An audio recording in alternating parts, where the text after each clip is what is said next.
আসসালামু আলাইকুম সবাইকে। সবাই কেমন আছেন? আমি আলহামদুলিল্লাহ ভালো আছি।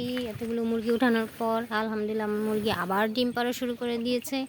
অলরেডি আমার ঘরে 10টা ডিম আছে। অলরেডি আমি নাম্বারিং করে রেখেছি, কেননা নাম্বার অনুযায়ী আমি যার রুম আসবে তাকে ডিম বসিয়ে দেব। তো ফাইনালি আমার মুরগিকে আবারও আমি ডিমে বসিয়ে দেব। তার থেকে আমি 15 পিস করে বসিয়ে দেব, বাকিগুলো আমি খেয়ে ফেলবো। তো এই হচ্ছে আমার কাজ। আর এই হচ্ছে আমার মুরগির এই যে অলরেডি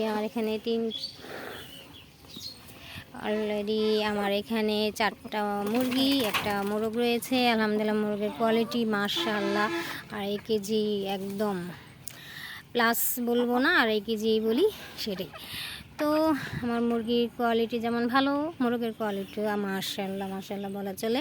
আমার অলরেডি তো বাচ্চার ভিডিও আমার দেওয়া হয়নি, আমি অনেক দিন ব্যস্ততায় ছিলাম, তার জন্য অলরেডি টাইম টু টাইম আমি ভিডিও দিতে পারিনি।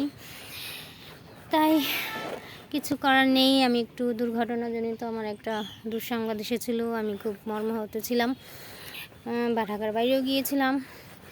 তো এই হিসেবে যাই হোক, তো মনে করেন এখন আলহামদুলিল্লাহ মুরগি আবার ডিম পাড়তে শুরু করেছে। আমার মুরগিকে আমি আবার ডিমে বসাবো, খুবই খুশির সংবাদ।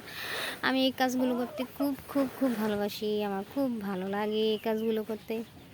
আমার কোনো পরিশ্রম লাগে না, অলরেডি আমি মনে হয় কাজ না করে এগুলো করি সারাদিন, তাই মনে হয় খুব ভালো লাগে।